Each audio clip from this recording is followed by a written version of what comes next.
do. This Life Unscrpted, you know what I'm saying? That was my language right there, you know what I'm saying? I just said, what's up? Do. You know what I'm saying? Life Unscrpted, you know what I'm saying? Episode 15. You know what I'm saying? I'm your host, one of them, Ron. The ratio. And you know who we had to run it back with for episode 15? Exactly 10 weeks since he came on the first time. Exactly 10 weeks. We got your boy, the one and only, the Start with a Leather. You know what I'm saying? Y'all know what it is. I'm back. Kind of like an OG of the episode now, you know what I mean? That's what time it is. And sitting on the couch, one thing I realized, I feel like it's easier to look forward. Yeah, it is. It's hella easier to look forward. Yeah, instead of like, or maybe it's because of this right here, I don't know. It's kind of messing on peripherals. But, you know what I'm saying? How you been, VC? Man, I've been good, man. You know, working, man. Just staying out the way. That's like important out here in these streets now. Man. That's what everybody say. Everybody, how you been? What you been doing? Everybody say that, like staying out the way. Why they say that? If you ain't, it's the whole thing because if you in the way, then a lot happened to you. I never heard somebody say they in the way. Exactly. That's what I mean. Everybody always staying in the stand way. out the way. If you stand in the way, you ain't Stay out of trouble. You don't have a long expectancy out here. In these Yeah, hopefully, I'm trying to stay in the way entertainment. That's a good way to say it. Yeah, out the streets, in the entertainment field. Y'all get familiar with my face. All in the way.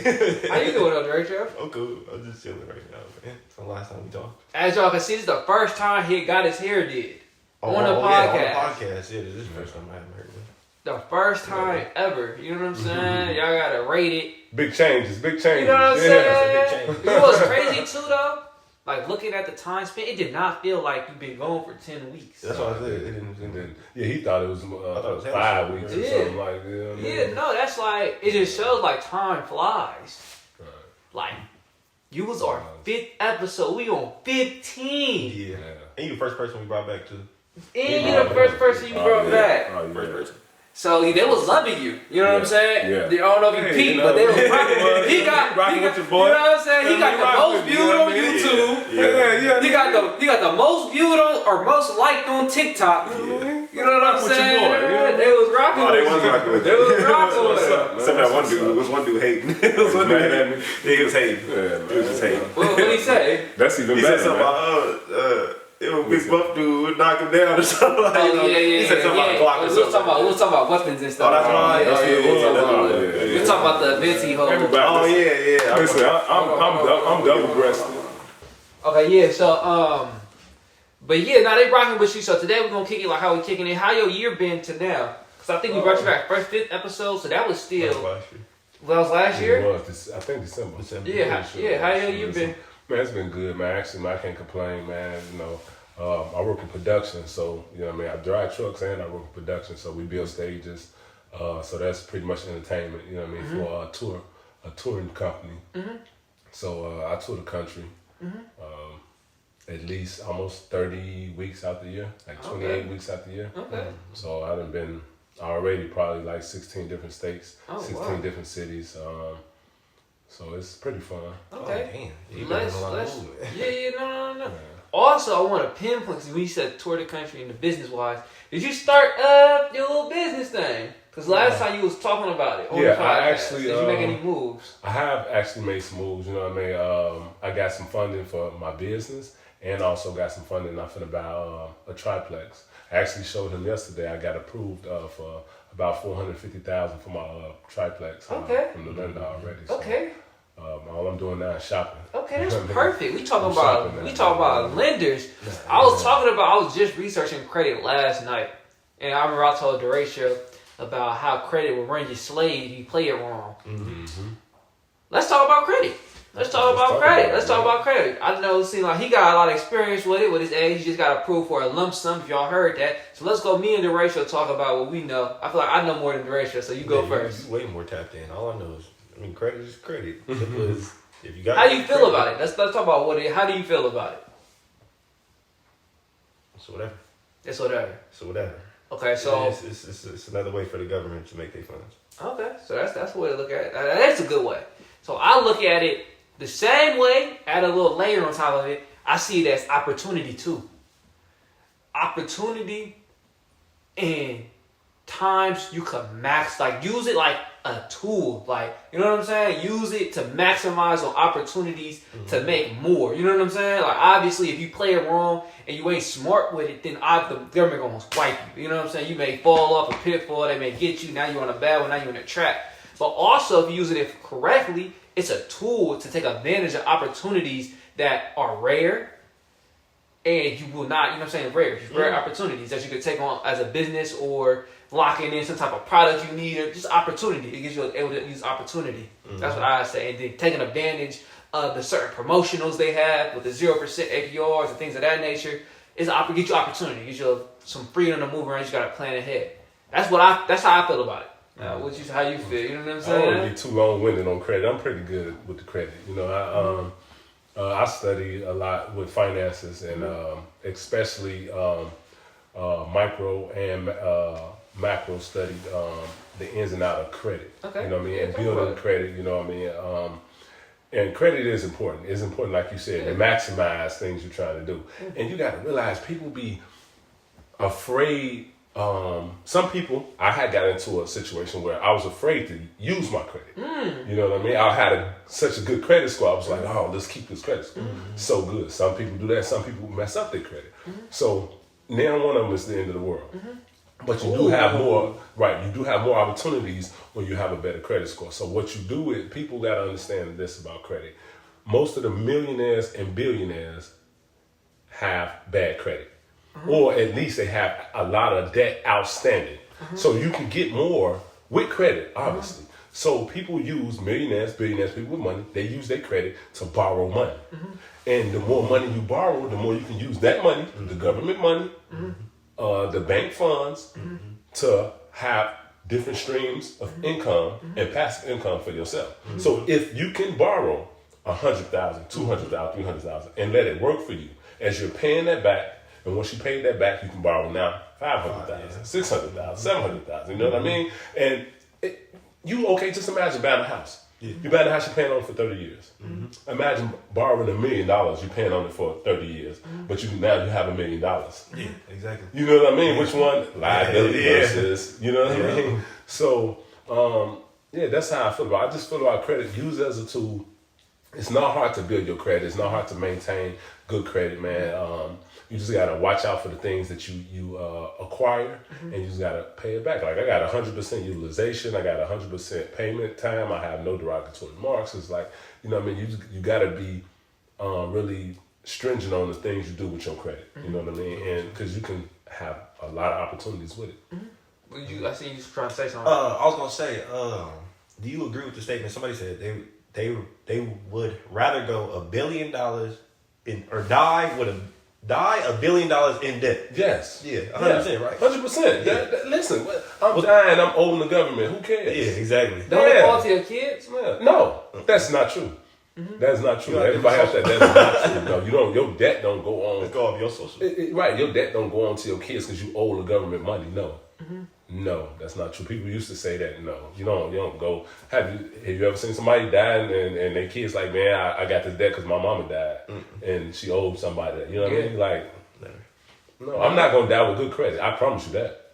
I'm gonna make sure of that. Even have the worst credit. Sure that. No, I didn't know that. I thought they said that because a lot of life insurance push the importance of life insurance. Obviously, there's good reasons, but they'd be like, if your parent or whoever had bad, you could use the life insurance to pay it off. So no, you don't have to do that. No, bad credit or some owing the government money. You die, guess what it's called? When you die, you are relieved of all your debt. That's what the day you die, your death certificate relieves you of any debt you have. You know what I mean? If you owe the government $100 million, number fictitious, you died. That certificate relieves you of your debt. That's fine. Cool. Your death certificate. Yeah. But people fake their death. Yeah. You know what I mean? Go to another country and, you know what I mean? Now they ain't got no debt. All right, but say, for instance, somebody mama was paying off a house, right? Now, if she died then, that goes to the kids or what? They still got to pay it off? Yeah, they still, you can have living wills, and you can have living wills for a house, which they can pay off the house once you die. Like, if you die, your house will be paid off by this living will that you have in your house. But if you don't have one of those and you leave it to your kids, yes, they still got to pay for the house. Yeah. The living will is you passing the debt to your kid? No, it's what the living will is when you pass. You paying insurance on the house, a different insurance on the house. Okay. So if in the case something happens to you, the house get paid off. Oh, really? Yes, it automatically get paid off. You know what I mean? What'd you say? It's kind of expensive, but yeah, it's not super expensive. I think my mother's husband has one. So if something happens to him, because he's older than her, if something happens to him, the house automatically gets paid as an insurance. It automatically get paid off the house. The house get paid off. And that's called a living will. Yeah. That's crazy. What's the difference between that and like a life insurance? Not much. Same thing. Yeah, you it's already insurance. life Insurance. It's insurance. Yeah. It's insurance. Yeah, it's the same. So thing. insurance is just insurance. I had a couple questions too about that statement you had. So you believe in utilizing your debt always. Like when you said 100,000, okay, then you paid that back. Now it's time to get 200, 300, 400,000. So you believe in always having it in use. Yes, having it in use. Yes, if you can get some credit and turn your credit into an asset. Or whichever asset you get, if you want to rent, if you want to get you some rental properties, if you want to get you some, like I was thinking about going to get, I know in Chicago, this summertime, which like last summer and the summer before, they all like slingshots.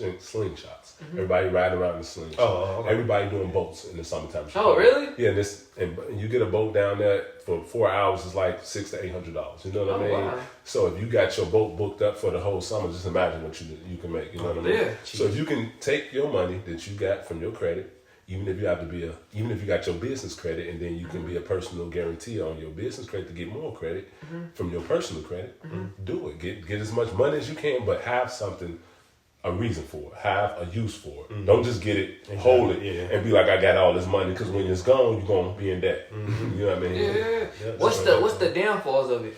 The downfalls is just most downfalls to it is just having high, depends on your credit, if you got high APY. You know what I mean? If you owing back interest on it and you're not paying it on time, and that's the only real downfall. You know what I mean? You don't want to have to pay somebody double or triple from borrowing money. You know what I mean? Even though if you buy a house in 30 years, you're gonna for sure pay double for the house. That's a fact. You're gonna pay almost double. If you bought you a $300,000 house and you pay it off in 30 years, even at 6%, you're gonna pay almost double as that interest compounds every month. Is that the only way, or is there other ways around that? Yeah, if you pay it off early, if you make payments, 2 payments a month, if you strategically make 2 payments a month on your house and pay it off early, you can avoid a whole bunch of interest, and you can pay your house off in like 8 years, 10 years at the most. Okay. You know what I mean? So. No, I'm taking time to digest that because I'm running through my head all the simulations. I'm like my brain like a computer. I be thinking of everything, because now I was thinking that when you said that, I'm like, okay, so then when people are looking to buy a house, do they factor in the 2 extra payments? Like, how does people have to live to be able to afford that 2 extra payments and then get all the fees? So I'm like running all those simulations through my head right now and trying to formulate the best question. But hearing me say that, Horatio, how would you go about getting houses? Like, what would determine if you're ready to get a house? Hearing that, if you got a loan for a house, 30 years, you're going to pay double the price. How would you go into buying a house? Sheesh, I gotta have some money. I gotta have stacked up. I gotta be stacked up. I want to I don't know, bro. I want to buy a house. I want to buy a house for real. Okay. Like for real. I want to pay none of that Right. extra shit. Okay. But the thing I think about, that is the best way, I believe, to go about buying a house. Hold on, before you say it, let me get mine. Because you about to get yours, you know what I'm saying? You got more You got experience. more. Yeah, that's true. That's true. You're disturbing this cinnamon, my whole opinion right here.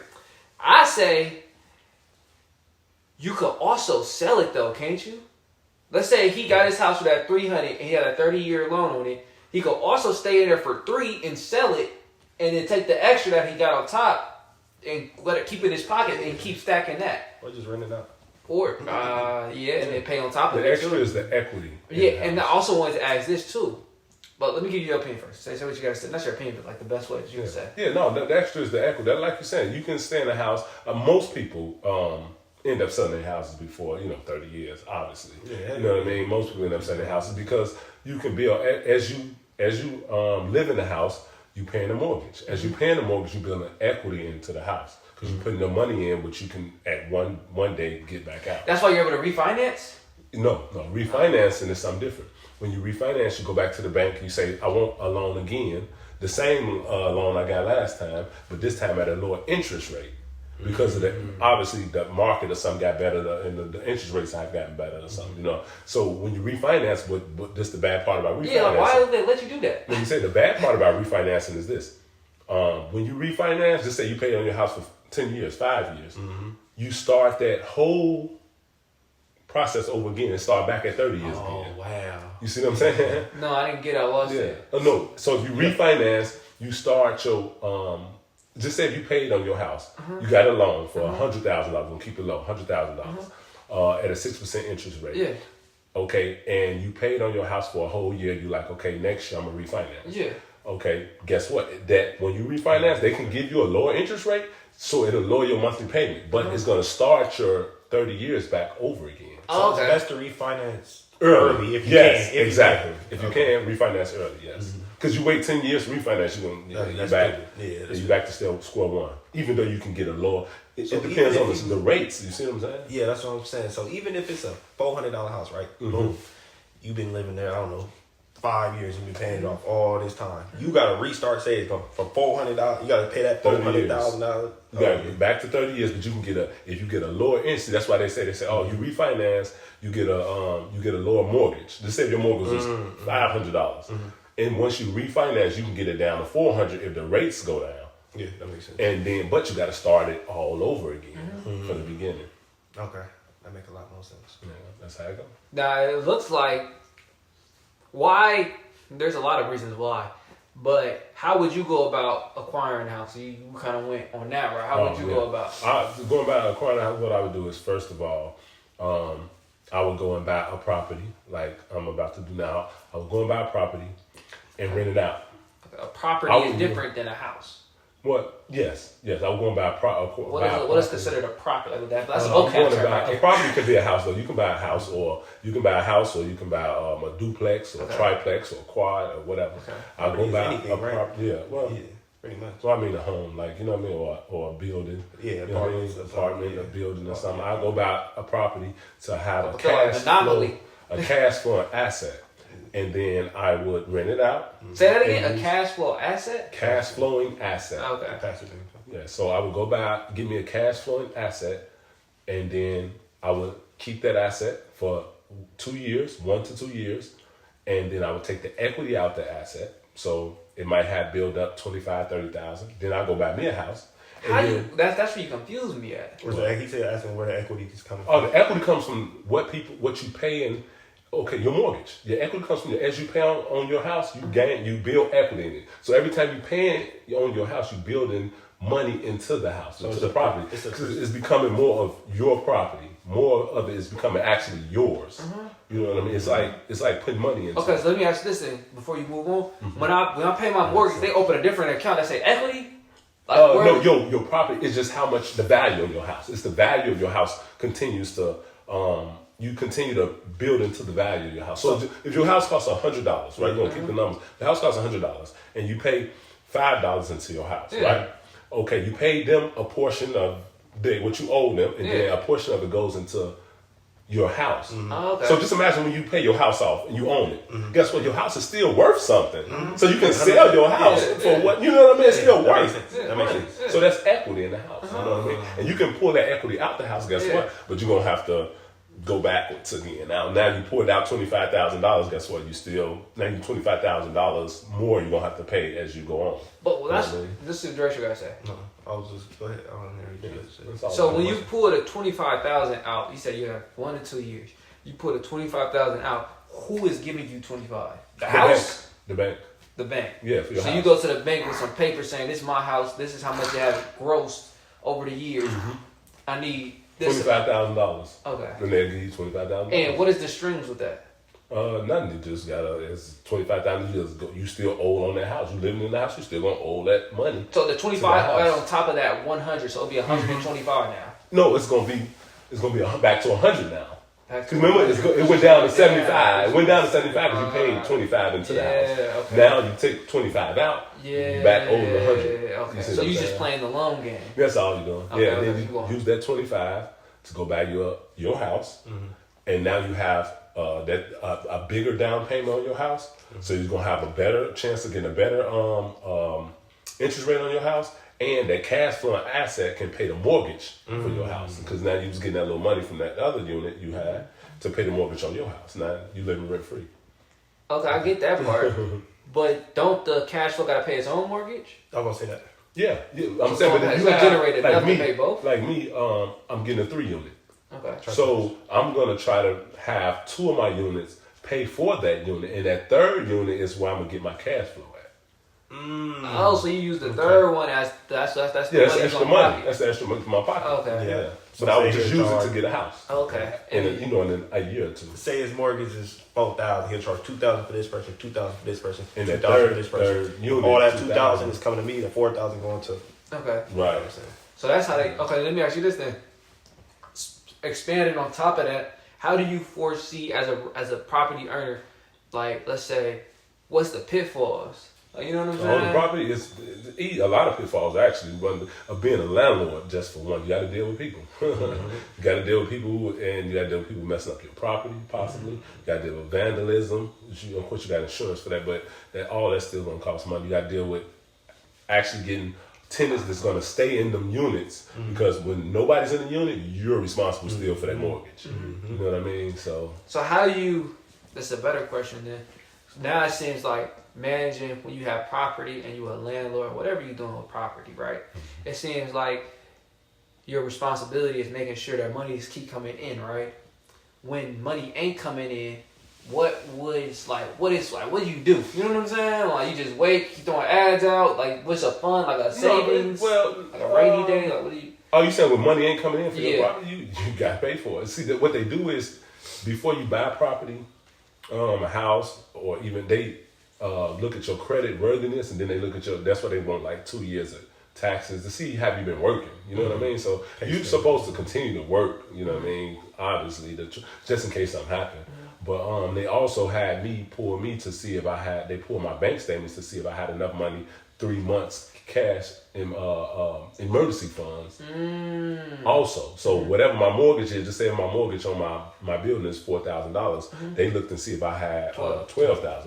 You know what I mean? That makes sense. So they want you prepared for that type of stuff, just in case. So when as a landlord, you should be prepared for this. So it seems like it has good practice to have 3 months in advance. Yes. Always. Yes. So before that's why you said the 2. So what you'll do is, so that's a good question. So my question right now is, because you said you'll get a property 1 or 2 years and then you'll buy a house. So the 1 or 2 years, what are you doing with that third?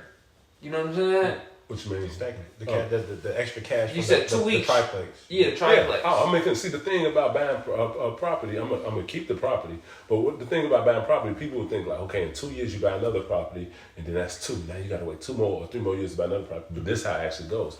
In 1 year, when I buy this property, I'm gonna use that property to get another property in 1 or 2 years, right? But now I got 2 properties. Guess what? In 2 years, 2 properties turn into what? 4. 4, exactly. That's how people get so much real estate. You see what I'm saying? And then in 4 years, you can use the cash flow and or the equity from all those properties to buy more properties, or to actually buy a property straight out. So say you see property for $150,000, you pull out the equity from your 2 other units, $150,000, just buy the whole property. Now everything that's coming in from that property is coming straight to your pocket. That's tough. Straight to your pocket. Now, when you are on the 5th one, first off, let's ask this: you know people in that position? Yes. Yeah. Yes, I know people in that position. Yes. Okay. And that's how they did it. They was like they used the equity from 1 unit to buy another property, and then they used those 2 properties in a couple years to directly buy out another property. So now all they're paying is taxes and stuff on that property, and the tenants paying them the money. It's all cash flow. Now, when you get 4 to 5 properties, let's say they all triplexes, that's 4 times 3, that's 12 units you're handling.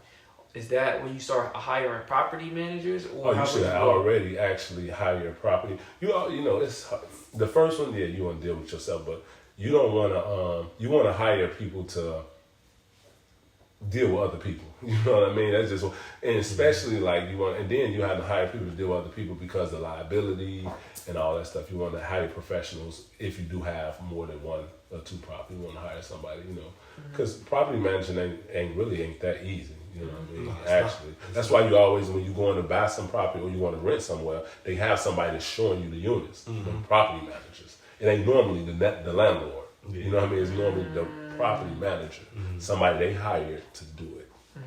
You know what I mean? So at that point, you said what it is, but why is it? You know what I'm saying? Hard. Not hard, but like at that point, how much? First, let's look at it. Property managers. How much is they getting paid? I'm not sure. Everybody's different. I guess you can put an ad up there and ask for a property manager and tell them you're gonna pay them whatever you want to pay them. You know what I mean? Yeah. But it's gonna obviously it's gonna be a property manager that manages not only your property but other properties, because you only need your property managed a couple hours every few days or something. You don't need it 24-hour management. Yeah. You know what I mean? Oh, so a property manager then they're like an executive producer for like a movie for me. That's how I'm thinking about it. That's the person who go get the gardener. That's the person who go get the painting. Yeah. So it's not like they working 7 days a week on site. No, they showing the property if it's vacant. Yeah. They making sure the stuff taken care of, like you said, the grass and stuff like they managing the property and stuff, and then they bring in people that's coming in with complaints. Oh, the water, this happened or this happened, and hiring people to fix those things. So they managing the property. Yeah, I get you. No, they may not work for it. You may not have nothing they have to do for 2 weeks. You know what I mean? So that's a good position to be in. Yeah. Them property managers. You just do a little bit, run around, go for work, and then you cool. And you can manage so many properties at one time. You know what I mean? You can go from this property to that property to that property. You're just managing because you don't have to spend 24 hours at one spot. Yeah, no, that makes sense. That's tough. So we just acquired the formula to acquiring real estate and getting a real estate bag. You get one, wait 2 years, you get another. And then from there, you wait a year, then you get 4. It's up from there. It's up from there. Why would they stop? What are some reasons why people would stop getting property if it makes that much sense? Like how we just said it, 4 to 8 to 16 to 32. Like why would somebody stop? Well, it's about not really. I don't think they get comfortable. I just think some people don't. A lot of people own, and this amazes you. Some people own 20, 30 properties. A lot of people actually. When they start owning property, start owning a lot. You know what I mean? Yeah. And then you can start owning more properties where you don't have to charge so much. And then now your property becomes a hot commodity. You know what I mean? You got 10 properties. You can lower your how much you charge for some of your properties. Make sure you keep people up in those properties, and then build an equity slowly. But you having so much equity at one time. You don't have to be. One property, now you're like, man, I got to maximize, I got to charge as much as I can. I need, right, you know what I mean? But you got 25 properties. So now you're just making sure they occupy. Yes. Because you can just, all you really looking for at that point is to build the equity in it. So in 5 years, that property that you have then built so much equity, you can just pull money out of it.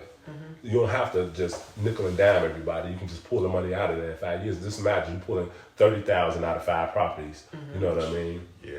Throw that towards another property. And throw that. You know what I mean? That's all you got to do. You know what I mean? That's it. So you were saying something about it, Horatio. What I said was these is real gems right there for somebody who don't have it. Not really don't have it, but don't have this information. We put it in front of you. Somebody who do got the information and sharing it, because that sounds interesting. It sounds something that's achievable. It sounds. That's how much. Let me first before I say that. What did you say? You had some comments about it. I forgot what I said already, bro. What I say? I don't know. But it's brought to you by Zanies. Brought to you by Zanies, guys. I wanted to ask a little bit more and more pointed questions. What for the people out there that's young like us and they want their first property? What would you say? How could they go about acquiring that, working a job like it is? You know what I'm saying? A job that we will work. Let's say like a warehouse. You don't need no money. You don't need no money. You don't need no money? You don't need money, you can use your credit. You don't need no money. Listen, you go through FHA, which is the First Home Buyers Association. You get your loan through them, right? And they only require you to put down 3.5%. But guess what? The caveat to that is you can do that, and you can actually get the seller of the home, the house, the building, the property, whatever you're trying to get, to pay for that 3.5% also. Why would they do that? To sell their property. Oh, because they know they're going to get the whole... Ooh, so if I pay this 3.5, I'm getting 6.5. Yeah, you're going to get the seller. So what they do is this, look, you selling the property, you be like, you and your real estate agent, whoever comes to the seller, they, negotiate for you. Because you got your cost for closing the house is closing costs, and then you have the 3.5, your down payment. Okay. If you don't use FHA, normally you have to put some money down, 10%, 5%, depending on what you do. A conventional loan or FHA. Do FHA loan, it only requires you to put down 3.5% of whatever that is. So you go to the seller, your real estate agent go to the seller, they just negotiate for you. That's what they do, go back and forth. Like, look, the seller is able to put down, the seller is able to pay for up to 6% of your closing costs or whatever fees it is. And you have to think, 6% of $100,000, that's $6,000. You know what I mean? Yeah. So they gonna get 94.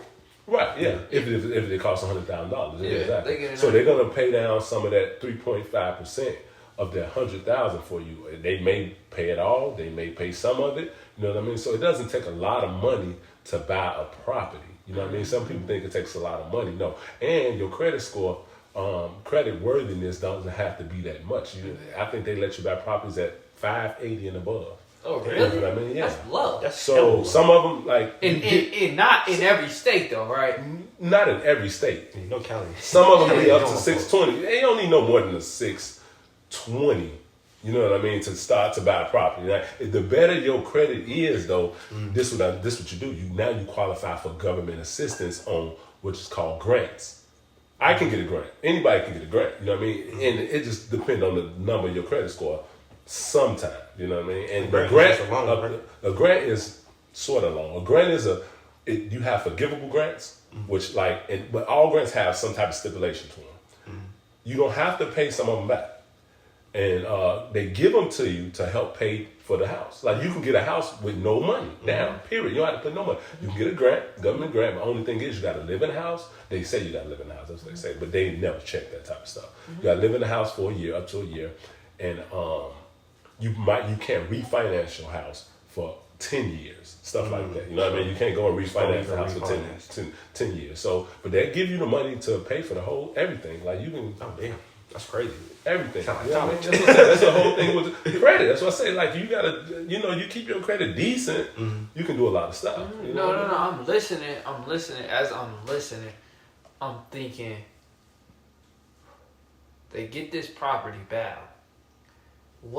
If you was our age, in a sense, what is some type of guidelines you will go by? Let me run it through right here. I go out with everything you just told me. I hit the FHC or FHA. First Homeowners Association. Yeah. FHA. I send my realtor out, right? Boom. You ain't got to pay them either, just to let you know. You ain't got to pay, because they get in part of the fee. Right, they get part of they get part of most realtors try to get the seller also to pay their fee. Oh, really? Yeah, some realtors, they charge like 2%. Oh, so sellers really be desperate. No, they don't be desperate to sell their property like that. It's just that, you know what I mean? You lose a little for a lot. Yeah, exactly. You're going to lose some. You're going to come off some, these are fees. These are by law fees, you know what I mean, that you got to pay for the most part, Makes sense. But what I'm saying is, like, what's up question? What's questions you got? I got to think about it. Nothing. I was trying to understand your question. I ain't got no questions. I kind of tapped in now. It's more so in the sense of, like, guided more so. Like, let's say I'm a first home. I go to the association. They give me a property. Like, what's some properties I should look for? Like, because let's say I buy my first property and it's a terrible property. Well, you ain't gonna just buy it. You should go out and buy it because you got to see them first. You go out. Your realtor job is to show you properties. You know what I mean? You can look for them online or whatever, but your realtor job, he or she has the authority to go into these properties instead of means to view these properties. That's what a realtor. That's what they're for. You're able to view the properties. You know what I mean? And so you ain't gonna buy a bad property. You know, that makes sense. So then when you go into the mindset of a plan, like what are you doing with this property? So if you get in this property, either Airbnb in it, or you either rent it out, or you either have it for like Section 8 people, you know, rent it out to Section 8 people, or even veterans, you know what I mean, or even traveling nurses.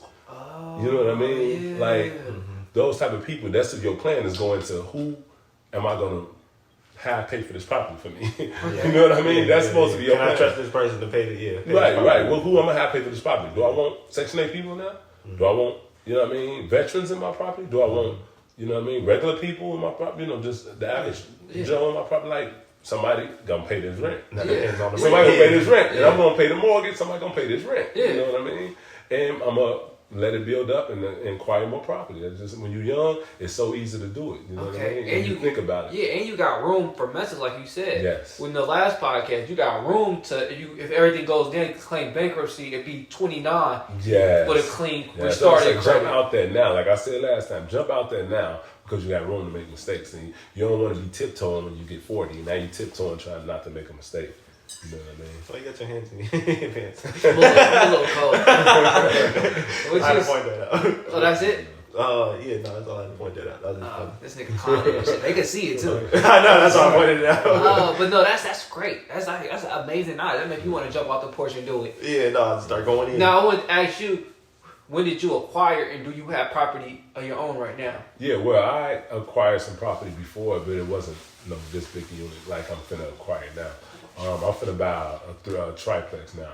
You know what I mean? And I'm gonna do all this little nuances I just told y'all about. Mm-hmm. You know what I mean? I went through.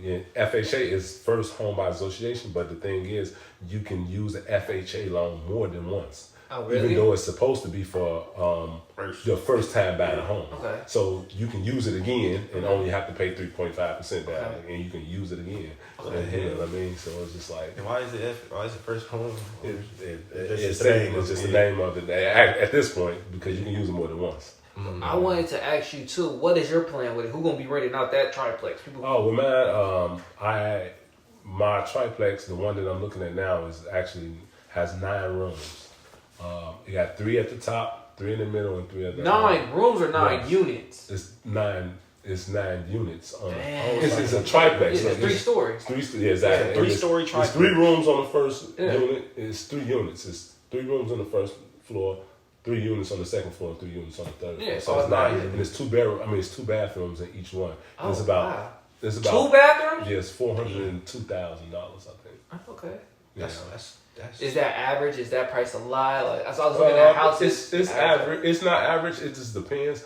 See, the whole thing is it just depends on the area. It depends on the taxes. It depends on a lot of stuff. all of that. I mean, like down here, that don't even exist down here. You know what I mean? It probably costs like $900,000. That's what I'm saying. Like, I'm not. Yeah. Take Cali off. Yeah, take Cali off. We take Cali off. And I noticed outside of Cali, houses are average about $350. Yeah. So like out of Cali, is that average? It's easier. And people got to think. I'm paying a house. Okay, take a look. Take a duplex or triplex. Mm-hmm. Duplex could have 4 bedrooms. 2 at the top, 2 at the bottom, whatever. Triplex can 6, 8, whatever. So take that and then take a house the same amount. Just say take a house for $200,000. Mm-hmm. Take a duplex for $200,000. Mm-hmm. 4-bedroom house, 4-bedroom duplex, right? Yeah, you gotta understand the 4-bedroom house is probably gonna be cost a little bit more than the duplex. The taxes are gonna be a little bit more on the house, and you only can put 1 family in there if you rent it out. You can put 2 families into this duplex, and you can charge separate. Mm-hmm. You charge. Why only 2 families? It's duplex. Duplex is 2. So one is one little house on its own, and another is another little part. I mean, it's like a connected building, right? And it's like a garage and a garage. Right. That house and a house. Right. Why they use it like because a duplex can be 2 up top, 2 at the bottom? Yeah, that's what I'm saying. It can be like that. Yeah. So how you gonna put more than 2 families in there? Because my dad got 2 rooms. Oh. 2 rooms inside the apartment at the top, and then 2 rooms. Okay, yeah, nah. 2 bedrooms inside of an apartment at the bottom. Okay, so I thought you had 2 different apartments, like 2 units on the second floor and 2 units on the first floor. Oh, you saying you as you speaking units as in like separately. doors. Separate. separate. Yeah, no, it's a one building, and it's an apartment on the first floor and an apartment on the second floor. Oh, okay. But it's 2 rooms. So a duplex then is a 2-story or a 2 Yes, room? it could be because they built. You got to think about duplex. It can be built flat, side by side. It could be built like this on top of each other. Okay. So you know what I mean. So a duplex is just the 2-story. Yeah, Just 2. Yeah. It's like 2 connected. It's one building, But 2 people can live there. Just 2 different. 2 different families. I'm not saying 2 so different. my dad, he got a 2-story, Yeah. but 4 apartments. Right, it can be. Yeah. So that might be a duplex still. No, I think that's an a apartment. quad. Yeah, that'd or be a a quad. quad. Yeah. Yeah. Oh, yeah. okay. If it's So- 4 different units in there, it's a quad. Like mine's gonna be 3 different units, so that's a triplex. Oh, okay. I thought you was gonna have 9 units. That's what No, I thought. 9 9 rooms. apartments? 9 rooms. 9 rooms. Oh, okay. 9 rooms. So 3 units, but it's 3 rooms in each one, so that's 9 rooms. Okay. You know what I mean? Okay. It's not. It's 3 stories. So then the Yeah. one, Tall? what you think Yeah. not mine was, the one I stayed at the lake Durisha that was like, Oh, that was like what 8, 9. That would was be like heck 4, of apartment. 8, 12. yeah, at least. it was that's like heck an of apartment. That'd be apartment. an apartment complex. I think that would Yeah. be. So you got to think, but stuff that's more than 5 units Yeah. is commercial now. 5 units or more is called commercial property. Oh, really? Yeah, that's what a commercial property is. So Yeah, that means, that's what- I mean, it's bigger. It's commercial. It's used for a lot of people, a lot of stuff. And now, and after 5 units, they tax more. I'm guessing. Or what? Yeah, well, of course they tax more because it's more liability. Yeah, yeah, That's yeah. commercial. You know what I mean? You know what I mean? It's commercial use. Is it? It just costs more at the end of the day. Yeah. That's the only bigger difference. than anything, the more it's gonna cost. Okay, You know that's what the I only mean? difference. Okay. Yeah, the That's bigger all I than was anything, the more it's gonna cost normally. You know, What do you think is a sweet spot for you? what you mean? Like, do you Try want to to- get commercial or you want to stay Um, real estate? Like, that's the sweet spot. Real estate, I mean- really don't want to deal with commercial too much. I really don't want to be a landlord. So I really, when I start buying more properties, I'm probably going to sell the whole property. You know what I mean? Instead of just being a landlord for 10, 15 years. Like, I don't want to deal with people like that. Oh, because you don't want to deal with people. Yeah. There you go. Simple as that. Yeah. So if you didn't want to be a landlord, what would the route be? Do you have a route for that or no? Yeah, but you mean in real estate? Yeah, Yeah, just buying and selling properties. that's probably what I would Because you do. can actually buy. Look, I could right now, just the same way I told you about the buying a house. The FHA loan has a clause in it called the 203K, which is a construction clause. So you can buy a house that needs whatever type of work it needs, and they will fund it to be fixed. So you can buy a cheaper house. Just say a house that would normally cost $300,000. You can buy that house if there's something wrong with it for like $150. You can put $50,000 in it, and guess what you got left? It's still $100,000 worth of. It could be $100,000 worth of equity in there if that home is once you fixed it up. Yeah, if it appraises got for the that. room. If it appraises for that, you see what I'm saying? Yeah. Now you got equity in that house already, and you can just sell it. And then from there, I'm guessing you can't use the FHA no more, or you're not supposed to use the FHA no more. You'll use the money from that property to buy keep another doing one. the same. Yeah. And keep Okay, repairing I see it what up. you're saying. I see what you're saying. Okay. That's the way I go. I don't want to be a landlord either. Yeah. I'll be a landlord, I would. but I like to say I don't like really holding on to things. I like to just get it and sell it, get it and sell it. My thing is, I wouldn't want to be a landlord for like a triplex or a duplex. I want big.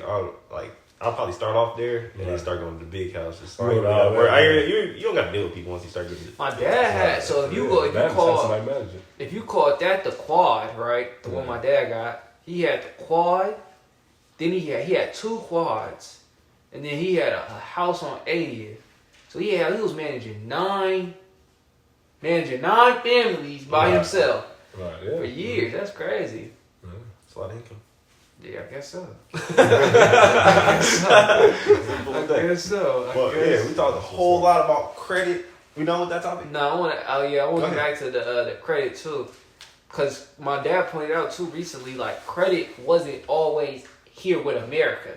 He said it came around the 60s, 70s, like that's when credit cards started getting big and stuff. He said people wasn't even running your credit, really, that really wasn't a thing, if I remember correctly. How did the world change in America when credit hit? Oh man, from my experience, when credit really, Or became, before you say that, mainstream. before you say that, my bad.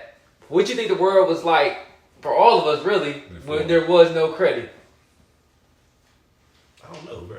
I can't imagine it without. Because all I think is like, I only been in America, but you just go out the country, you probably ain't no credit nowhere else, probably. But Or you think America the only place that got nah, I credit? don't say it's the only place, but I'm It's saying not the only place, but a lot of countries yeah, a don't. lot of other Really? countries don't have credit. I'm positive. Yeah. This like when he told me that, my mind was kind of blown away. Like, I can't even imagine That's what I'm saying. the It's hard to world without imagine it. You know what I'm credit. saying? Like, that's crazy. I mean, that's what I say. You just work, you go get it.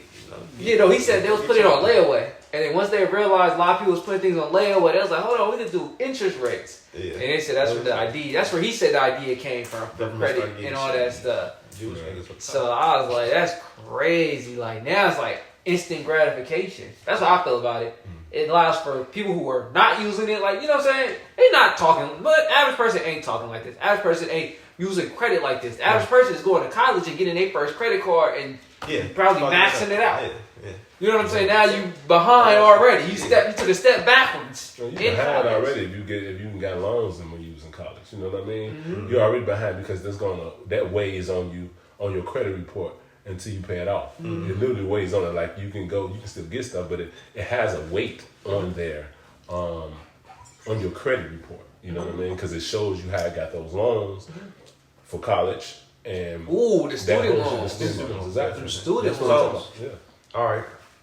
You So get a student that's loan, a right? disadvantage already. You could go bankrupt with the student loans. What you mean? Can you file for Can bankruptcy? you file for bankruptcy? Yeah, they ain't going off. They ain't going gonna take it off. No, Okay, it's too much. yeah, they don't take off student loans for bankruptcy. Okay. So you gotta pay that. So That's you like- You know, it's ways like you can ask for forgiveness on it. So a lot of people got forgiveness on some of their student loans. Some people haven't. You know what I mean? But they really just want you to pay that. They give you a lifetime to pay it off, basically. But they just really want you to pay that student loans. They really want you to pay that. They really want you to pay The government is bad. Government, they gonna want That's their like- cheese. Yeah, nobody in want- other countries, you know what I mean? You go to school for free. Yeah. Oh, really? College? Yeah. You go to college for free. University is what it's That's called. crazy. But back to the other part you was talking about before I cut you off. Sorry about that. You was talking about what you thought the world was like without credit. Like, Oh yeah, I could just only imagine without credit people just, you know what I mean? It was basically more good faith, more layaway. You know what I mean? Like you do stuff off good faith, off your name and stuff like that. You know what I mean? You just didn't have, if you ain't had credit, you know what I mean? You just, you got to go borrow something. And it was more of repossessing your items and stuff. You know what I mean? Yeah. Car, come get your house, come get your, you know what I mean? If you didn't, assets, come and get your assets. You know what I mean? Yeah. If you want to pay that, if you didn't, you know what I mean? like they was really booting you. Yeah, really, right. Yeah, like, really like get Really, out. like, Yeah.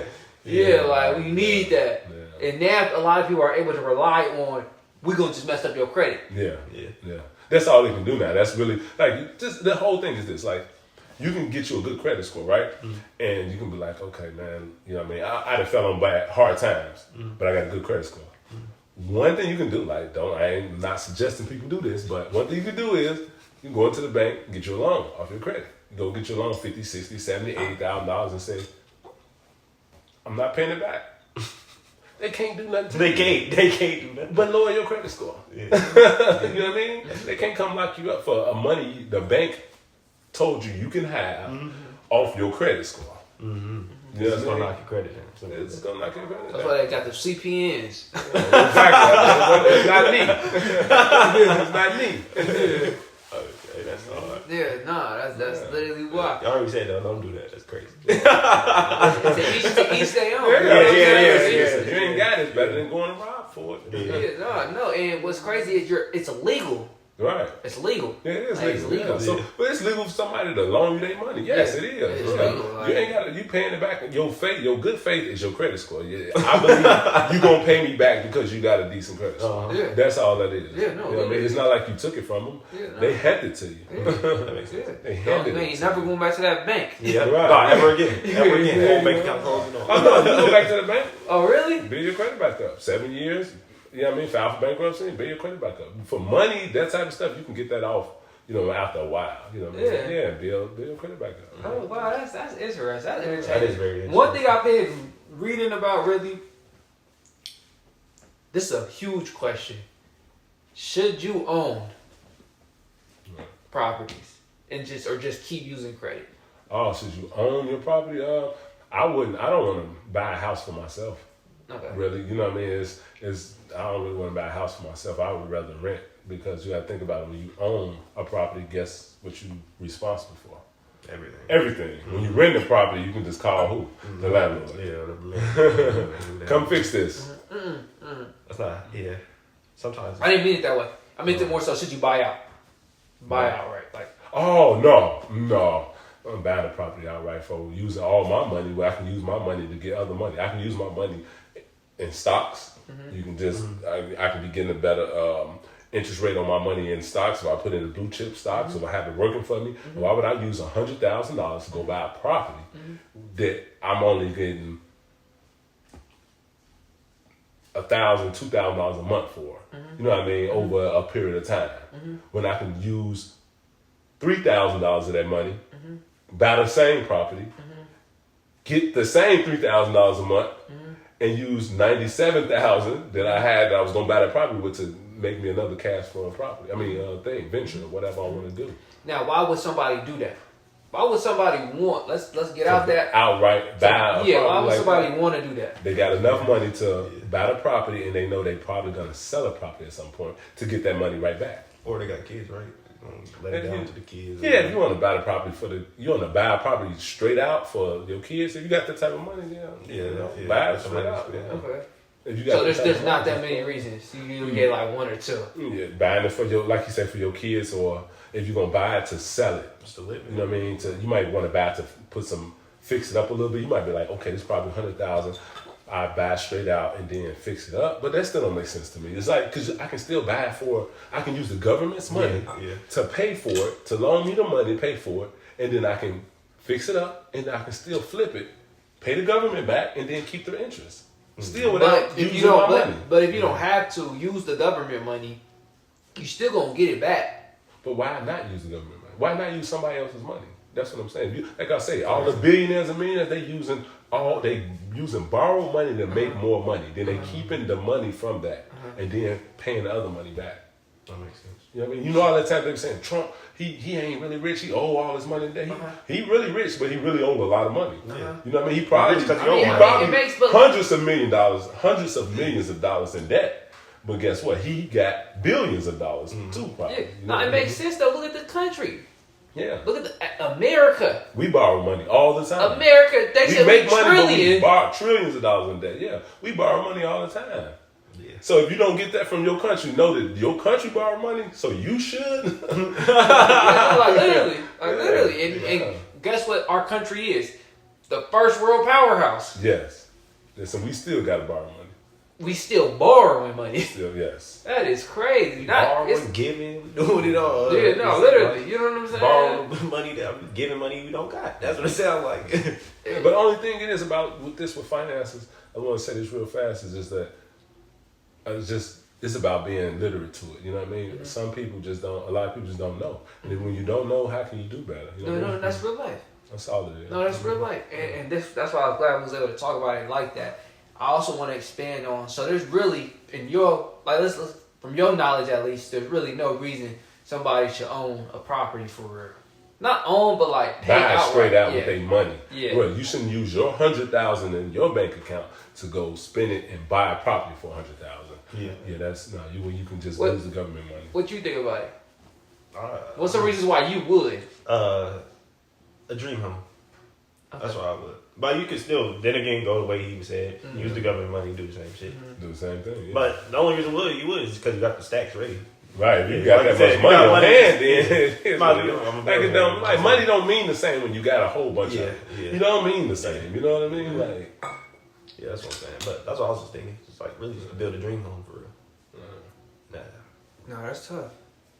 That's tough. That's crazy. Well, that's the opportunity credit gives you to juggle it like that. That's basically what it is. It seemed like he built it.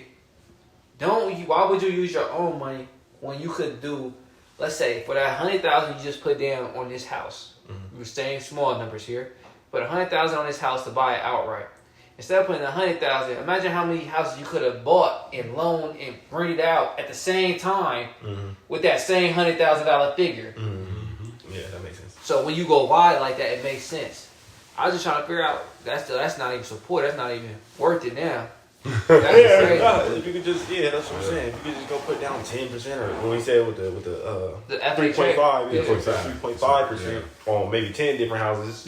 Right. And you gonna make more money in your pocket. Yeah, that makes sense. But could you even do that? Would you be able to get multiple that many loans like not that? at one time, but you can get them separately, like over time. If you sell your first property or something, and then you can get another one. You know what I mean? With the FHA loan. You know what I mean? So you can continue to do it, but you got to think about it. Like you do it once or twice. Now you only need with a conventional loan, you only need like 10% anyway.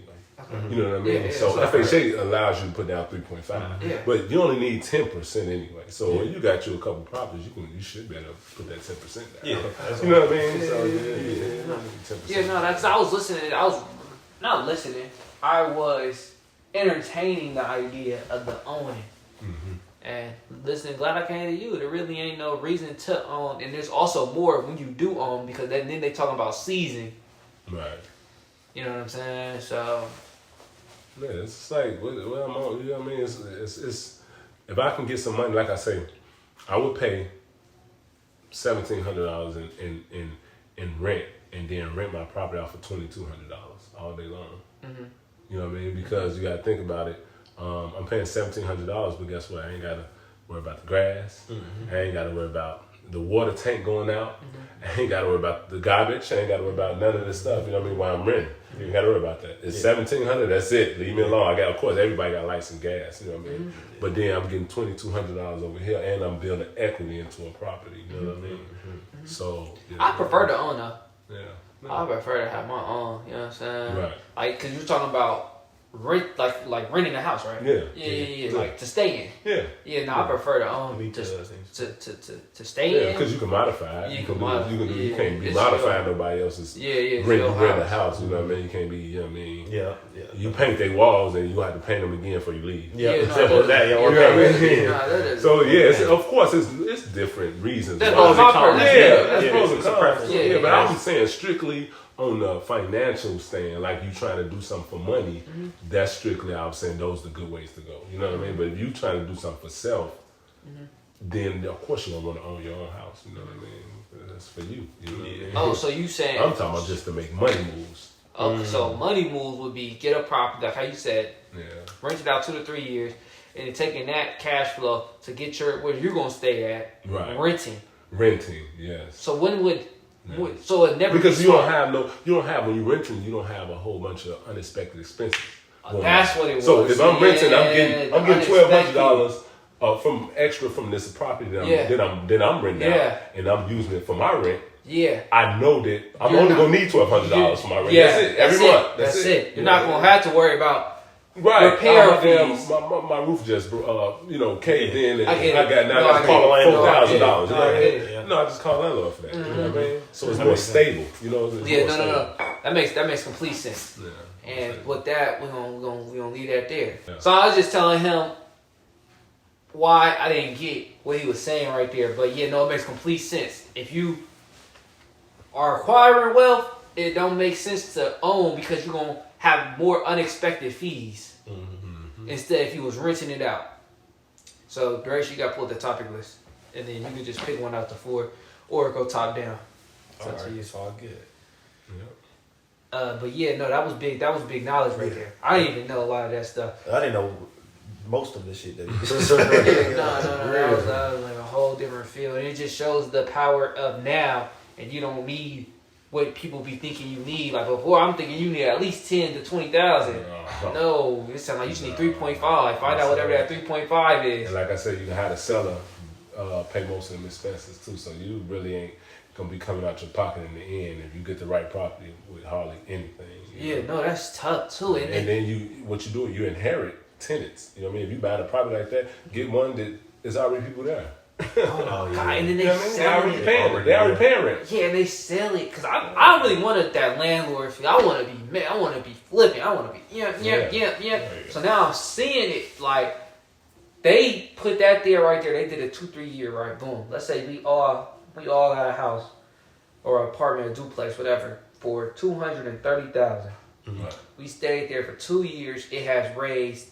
Let me ask you this. Let me ask both of y'all, all 3 of us. Okay, we stayed at $250,000, and you was buying this to sell, at what multiplier would you sell this? Let's go with Derecho first. What multiplier? Or at what point? Not much. Like a 1.5 times multiplier. That's too much. That's still, so 50K?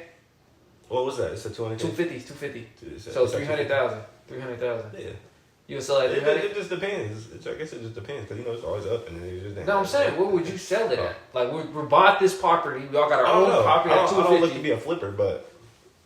I'm just saying, what would you? 1.5 times. 1.5. Whatever that is. All right, whatever that is. Yeah, I know what that is. The only reason that question 330K can't be that question really can't be answered because it depends on the market. You can't answer that question because it depends on the market. The market's going to dictate how much it's sold for, like how much them houses around it cost, how much to renovate, how good the appliances are as far as modern or old style. That's what I'm saying, as you know, like let's say for California, you know, if you bought a house in Oakland in the 90s, you know it's going to be not worth that same amount. No, but that's what I'm saying. You have to get it appraised, and they're going to tell you. When you get somebody to come in, they're going to tell you how much your house is actually worth. So you can't say, I'm going to sell it for this much. No, I'm saying I'm being fictional here. Right. Yeah, I'm being completely He's saying, like, where would you fictional, be comfortable selling it? Yeah, Like, say you bought a house for 20,000, right? For the most I can get for it. No, like, but let's say we flipping though. Like how long would you stay? It's more so what I'm judging. Like, what are you? 250? Okay, it just went up to 300,000. I see now. How I get from? Oh yeah, like if it is. Are you a long-term holder? Or No, I'm doing it till whatever. If I can find me another opportunity in another house to flip another house, and they be like, okay, I can get 10,000 extra out this house. Oh, after I done paid everybody done got their money back. Oh wow, 10,000. Let's go. I'm finna go to the next one because now I can get to this next one, so I can do this again. I done made a profit. Yeah, you know what I mean. I'm not trying to hold it in 3 years you don't and all need. that. Oh, that's tough. I make you a few dollars off of it that you happy with. Okay, I made 10,000 off this. It took me 2 months to do it. Wow. Okay, I got 10,000. I made 5,000 a month off each month off this property because I got 10,000 extra after everything is paid for. Yeah. All right, I'm selling it. Sold. I'm gone. Going to the next one. Wow, that's hecka quick. I might make 60 off the next one. But I'm sitting there holding this for 2 years to make 50,000. And I can sell it right now, make my 10, and go on to the next one. Then I might make 60,000. Now let me ask you this: do you have to have that opportunity already ready before you sell it? No. Not at all. Okay. Just put it on the market and then let it sit. Yeah, people that come to you that want to buy it. Some houses sit on the market for days. Yeah. That's it. Yeah. You know what I mean? Some houses people come right to you for it. You know what I mean? It just depends. Some properties. I didn't even think of that perspective. Just like I ain't waiting. I got 10 plus. Give me that. You know what I'm saying? Give me that. Yeah, let me get it. Because when I think about flipping, I'm thinking waiting for it to hit 2x, waiting for it to hit 3x, waiting for it to hit. Listen, this game, man, you gotta get in and get out sometime, man. And that's in life with me. That's how I feel now. Because, like, I'm a poker player and everything, like you are. You know what I mean? Yeah. You know, you sitting at that table and you done got a certain amount. You done won a certain amount. Just say you win $400-500. You know what I mean? And you still left. What are you still left for? Yeah, no. You know what I mean? Especially if you do this every day. Yeah. You know what I mean? Are you just, and then you end up losing everything. Yeah. You know what I mean? Usually how it happens. Get you a little bit here, get out. Yeah. I'll be back. Yeah. I'll be back. I want me a little profit. You know what I'm saying? Especially if you're doing this if it's something you're doing for a lifestyle, you get you a little bit every day. Even if you want, just imagine you playing poker and you know if you sit back and you actually take your time, play your good hands like that, you're gonna win. Yeah. It's gonna be really slow. But imagine winning $200-300 every day off poker. Yeah. You know what I mean? Yeah. $300 times 5, that's $1,500 a week. Yeah, that's passive. And that's just to go with whatever your rest of income. That's passive. You see what I'm saying? And what I'm pointing out is that little bit may be different for each person too, though. Yes. When he preaching this little bit, you know what I'm saying? It's different than another person, so you gotta judge that on your own too. Yeah. Like his may be comfortable with just a 10K. This person more comfortable. He could at least sit there for 30, 40 and then cut. Yeah. So it's what you determine before you know you finna. If I stay this long, I start dropping off. Right. You know what I'm saying? If we keep the poker sense at least, like if I stay longer than an hour or two, my funds just disappear. Right. You know what I'm saying? Yeah. But that's judged because of who you are as a person. Yeah. But no, I agree with that too. Yeah. I agree with that too. But yeah, let's switch topics though. We done with that. Yeah, we done with that. Your thing just locked up on me. Yeah, but no, that was a lot of information right there. That was a lot of information. There's a lot of avenues. Then you go the landlord route or the flipping route, and sheesh, if you that's crazy. There's so many avenues out here. Yep. That is insane. Let's go with the new age propaganda. That one seems pretty cool. That one seems pretty cool. So, new age propaganda. The internet. Let's talk about it. What? Let me go first. I haven't went first ever this whole day. So, new age propaganda. When I hear that, what comes to mind? New age propaganda. I don't know why. I think of the posters I used to see in history class. They had the Nazi and the swastika. Yeah, they got Hitler. And you know what I'm saying? That's why I think of propaganda. That comes up in my head. And then new age. What is new age propaganda? That made me think. I was thinking about this last night. I was like, dang, I wonder if the corporations, the big ones, is tied in with the government. So then they're pushing things in line with the government. Like, how close is those relationships? Because you think so? Hell yeah. You got to think, if these people is making billions of dollars, right? These corporations making billions of dollars. The government is all in on these billions of dollars heavy. And then they pushing out certain things to the people. The government's people. They're like, hey, push this out. Let them know that we're doing this, or let them know that this, or this is this. You know so the government's people. So you think it's a close-knit relationship? It's probably not like, because that sounds I'll like make a phone call. But I don't know how close it is, but yeah, no, I definitely think close, I definitely think corporate America, it's like, and the government play hand in hand. It's like why they trying to get rid of TikTok. It's because it's China owned. Yeah, they ain't doing nothing. They ain't trying to tap into niggas' phones Yeah. and all this crazy shit. They just showing shit from other countries and all this crazy shit. Yeah, no, literally. The government probably don't want us to see. That's what I was thinking of that. I don't know. So, what's your thoughts going on new age propaganda? Thoughts? Like hearing the word new age propaganda. What, like, you know what I'm saying? What makes you think about that? Makes me think. What does that make me think? Yeah, just hearing them words. Don't believe nothing on the internet, for real. Don't believe nothing. Like damn near anything. Not nothing. Don't be stupid. But and it's like certain parts of history. It's like just make you think of it just differently. Ooh, certain parts of history. All right, what you got to say about it? Hearing the words new age propaganda. For me, new age propaganda just means all these ads and stuff. It's just ads. Propaganda is words. It's propaganda is only means like something, words and that people put out there to persuade a certain audience. So new age is right now. Yes. So that's just all these ads that you see on TV. You know what I mean? All the ads you see on the billboards. You know what I mean? All the stuff, the commercials and stuff like that. That's the propaganda. So what they do is they use these commercials and they put hidden messages inside them. So in these hidden messages, they persuading you. That's what propaganda is for, to persuade you. That's what that's you talk the Hitler and all that stuff. That's persuade you to make you think one or left or right, because if you want to go how they talk about it now in the media, the left side or the right side. You know what I mean? So it's to persuade you. You know what I mean? So that's what they do in a lot of these commercials and these ads. They try to persuade you by giving you either by relating to you in some type of way. They may put the dog that you got. They may put that dog in the commercial. So with some words to persuade you, because you're going to relate to the dog in the commercial. Exactly, you're going to relate to it, and then now you're going to be a little bit more persuaded to believe what they're saying. So in that commercial. So now propaganda is to make you spend money. Is that what it is? That's part. I'm saying propaganda could be anything. Anything they're trying to persuade you to do. Yeah. You know what I mean? They trying to persuade you to spend money. Well, I'm saying that's like let me get the better question. Because that was just coming straight from my thought process. The better question is, what is the current persuading that people are falling under now? Like, where are people getting persuaded to do now? Nowadays, people that's are definitely, I believe, people are definitely being more persuaded to sell their assets to the government, so the government can resell their assets to other people for higher prices. You know what I mean? That's one thing.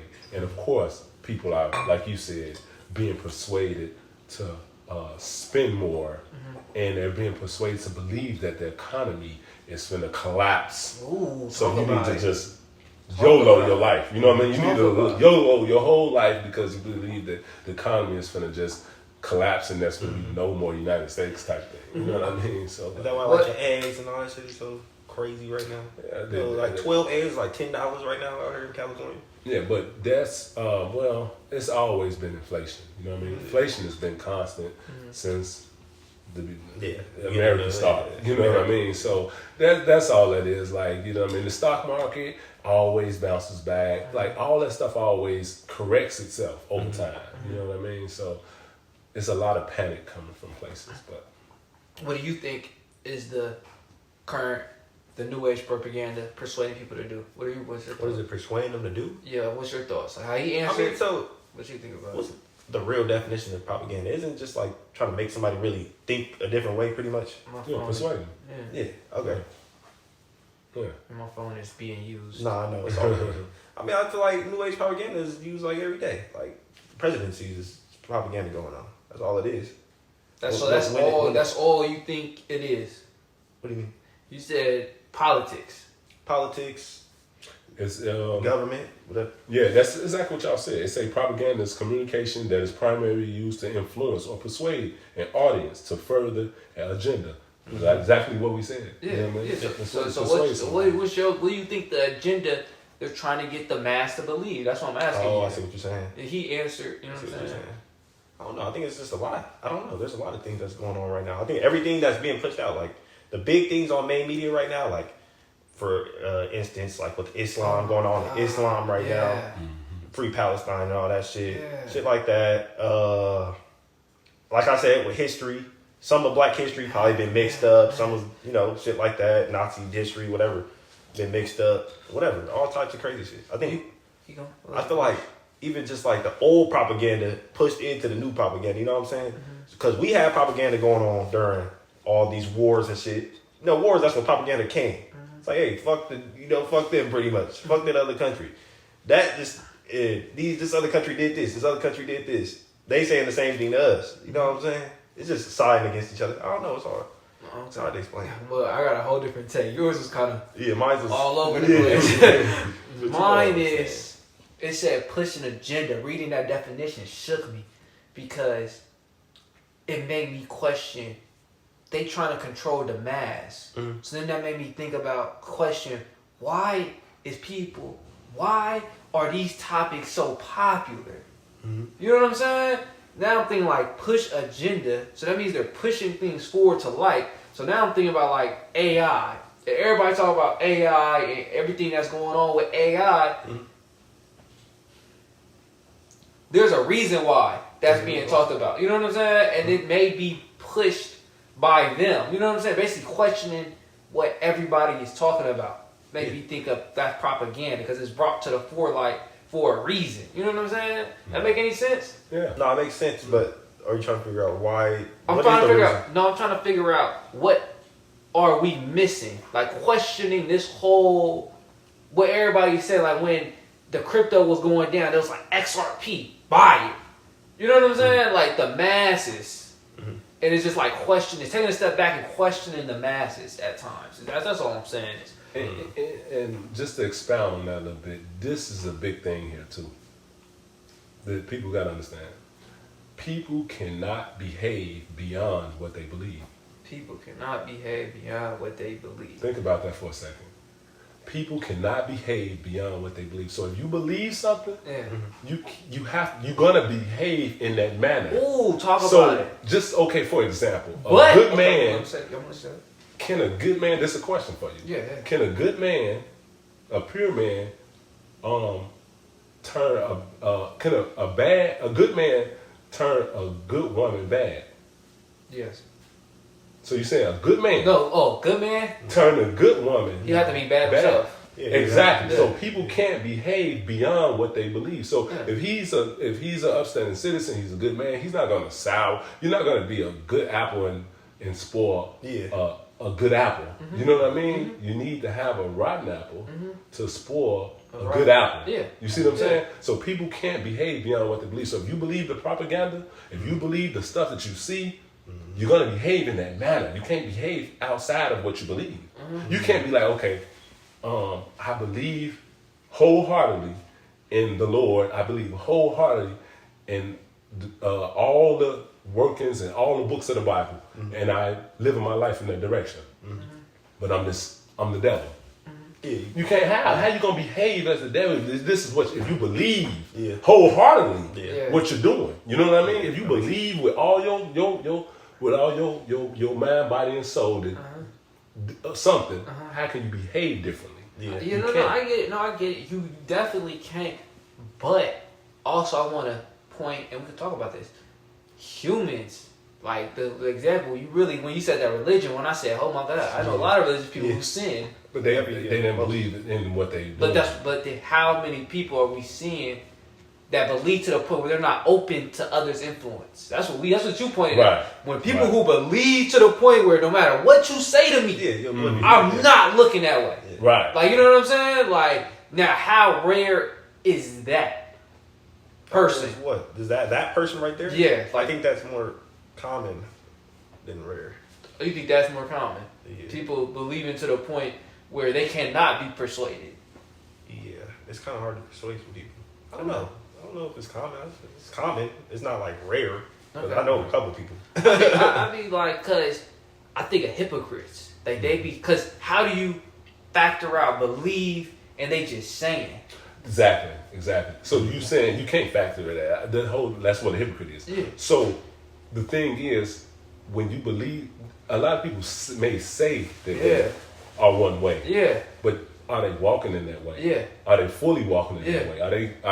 Are they walking in that way when other people not watching? Yeah. That's the thing. If you're doing stuff that you believe in when other people not watching, then that means you believe it. Yeah, you know then you believe now, it. You can always say one thing and be out here with everybody and this is what I do. Yeah. You know what I mean? I'm this type of way. You know what I mean? And then tomorrow you outside doing something totally different. You know what I mean? But are you walking in that light? So then when you said the ones who are walking in that light, their actions are going to reflect that. Yes.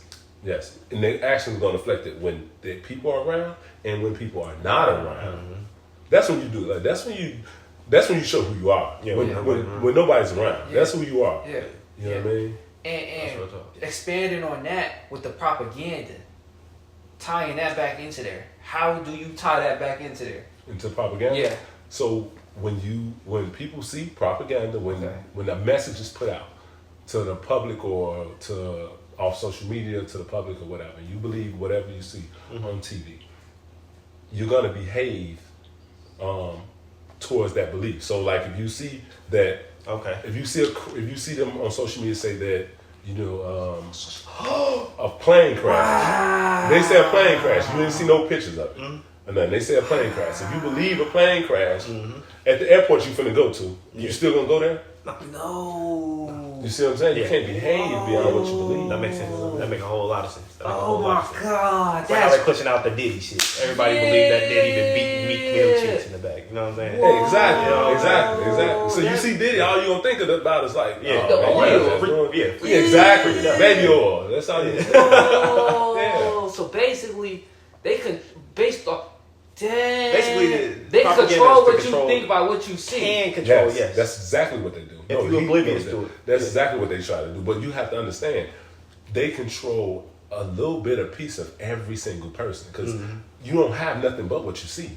It was crazy. You don't have nothing but what you see. It's kind of... So you got to believe something, right? No. But what I'm pointing out right now is... Yeah, it just get deeper. Exactly. It's kind of... We're so connected as a species now because of the internet.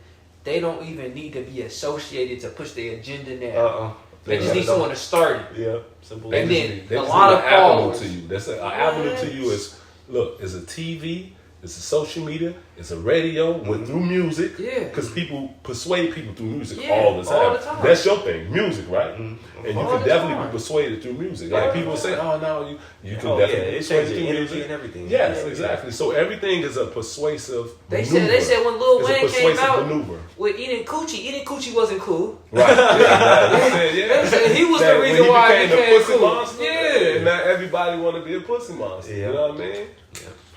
And that's what basically showing the influence music is having. Yeah, 100%.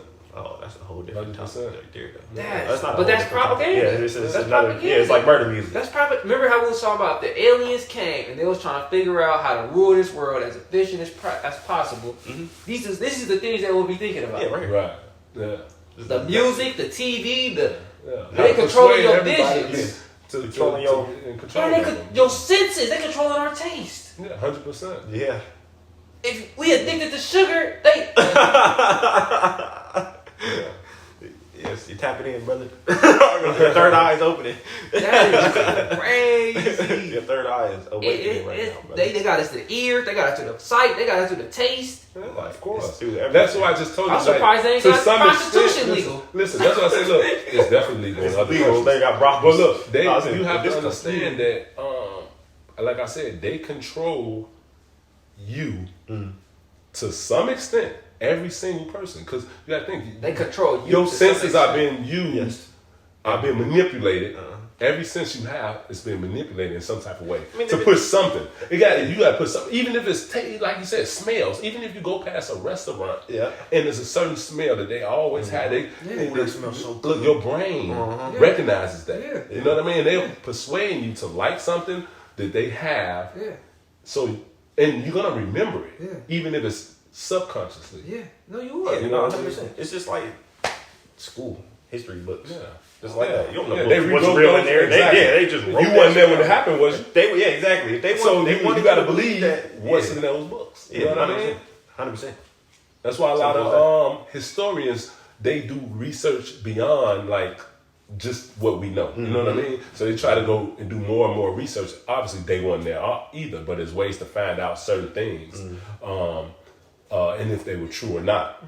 Not everything, but there's ways to find out stuff if you're a historian. Once you go a little too far back, it's big. So as I have seen, propaganda is used every single day. Every time you walk out the house, it's used all the time. It's been being used. Now, propaganda to me, when I first was thinking about it, had a negative connotation. But looking at it now and realizing what I'm realizing, you know what I'm saying? Because he talked about the food, I'm like, hold on. I know these people who got this food smelling good out here ain't really trying to tear my life apart. Exactly. They just want some money from me. Yeah. So it's not, there's levels to it, of course. Yeah. Yes. But don't be a slave to it either then. Yeah, no. It's good propaganda. Like you said, propaganda didn't say, even the definition didn't say it was a bad agenda. It say push their agenda. People, they push love. They push happiness. People push to be cohesive and to be in marriages for long term. You know what I mean? Yeah. People push. You got a bad image. People push the word. People push the word. That's propaganda. Yeah. Even preaching the word is propaganda. Yeah. You know what I mean? They push the word. Yeah. But guess what? Depending on what you believe, it can be good or bad. Yeah. You know what I mean? What you was saying, sir? I was saying you only had a bad image on it because you was just thinking of Hitler, my nigga. You know what I mean? No. I was thinking of brainwash to. I'm thinking brainwash. Oh, okay. Propaganda, I think brainwash. Right. I mean, that's what it is. But what it's it not. is. Yes, it is. You could brainwash, I guess, in a good way. Brainwash him to do good things, I guess. That's what I was gonna say next. You just can't be a slave to it. Yeah. Let's say, like, for instance, the one that really hit me was when he said that smell. That's when I started thinking differently.